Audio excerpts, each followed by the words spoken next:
ಈ ತರ ಒಳ್ಳೆ ಪ್ಲೇಸ್ ನೋಡಕ್ಕೆ ನಾವ್ ಎಲ್ಗೂ ಹೋಗ್ಬೇಕಾಗಿಲ್ಲ, ನಮ್ಮೂರಲ್ಲೇ ಐತೆ. ಇವತ್ತಿನ ಮಿನಿ ಬ್ಲಾಗ್ಗೆ ಸ್ವಾಗತ. ಇವತ್ ಬೆಳಗ್ಗೆ ಎದ್ದು ಕರಿಯನ್ ಎತ್ಕೊಂಡು ಶಶಿ ಕಾಲ್ ಮಾಡ್ದ ಅಂತ ಅವ್ನ್ ಡ್ರಾಪ್ ಆಗ ಕಂಪಾಪುರಕ್ಕೆ ಬಂದೆ. ಅವ್ನ್ ಡ್ಯೂಟಿ ಹೋಯ್ತಿದ್ರೆ ಕಳ್ಸಕ್ಕೆ ಮನ್ಸಾಯ್ತಿರ್ಲಿಲ್ಲ. ಆದ್ರೆ ಏನ್ ಮಾಡೋದು, ಅವ್ನ್ಗೂ ಜವಾಬ್ದಾರಿ ಇರುತ್ತೆ ಅಲ್ವಾ. ಅವನ್ನ ಡ್ರಾಪ್ ಮಾಡಿ ನಾನ್ ರೆಡಿಯಾಗಿ ಬಂದಾಗ ನನ್ ತಂಗಿರಿದ್ರು, ಅವ್ರಿಗೆ ಆಯ್ ಮಾಡಿ ಮತ್ತೆ ವಾಪಸ್ ಶಿವಣ್ಣ ಅಂಗಡಿ ಹತ್ರ ಬಂದೆ. ಅಲ್ಲಿ ಈ ಹುಡುಗರು ಗುರ್ತಿನ್ ಮಾತಾಡ್ಸಿದ್ರು. ಅಷ್ಟ್ರಲ್ಲಿ ಬಸ್ ಬಂತು. ಬಸ್ ಹತ್ಕೊಂಡು ಸಿಟಿಗೆ ಬಂದು ಕಂಪ್ಯೂಟರ್ ಕ್ಲಾಸ್ ಮುಗಿಸ್ಕೊಂಡು ವಾಪಸ್ ಹೋಯ್ತಾ ಇರ್ಬೇಕಾರೆ ಮೊನ್ನೆ ಫುಲ್ ತುಂಬ್ಕೊಂಡಿದ್ ಮಾರ್ಕೆಟ್ ಹೆವಿ ಕಾಲಿ ಹೊಡಿತಿತ್ತು.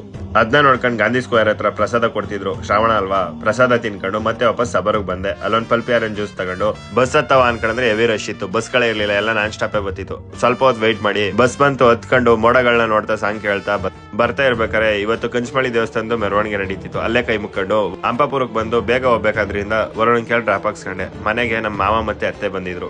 ಅವರಿಬ್ರನ್ನ ಮಾತಾಡ್ಸಿ ಎಲ್ಲಾರು ಹೋಗ್ಬೇಕು ಅನ್ಕೊಂಡ್ ಅನ್ಸ್ತಿತ್ತು. ಆದ್ರೆ ಎಲ್ಲೂ ಹೋಗಕ್ಕೆ ಬಜೆಟ್ ಇರ್ಲಿಲ್ಲ. ಅದಕ್ಕೋಸ್ಕರ ನಮ್ಮೂರ್ ಕೆರೆಗೆ ಬಂದು ಸ್ವಲ್ಪ ಹೊತ್ತು ಕರಿನ ನಿನ್ಸಿ ಕ್ಲೀನ್ ಆಗಿ ತೊಳೆದು ಚಂದ್ರ ಸಖತ್ತಾಗಿ ಕಾಣ್ತಿತ್ತು. ಅಲ್ಲೇ ಸ್ವಲ್ಪ ಹೊತ್ತು ಓಡಾಡಿ ಅದಾದ್ಮೇಲೆ ಒಳ್ಳೆ ವ್ಯೂನ ಎಂಜಾಯ್ ಮಾಡ್ಕೊಂಡು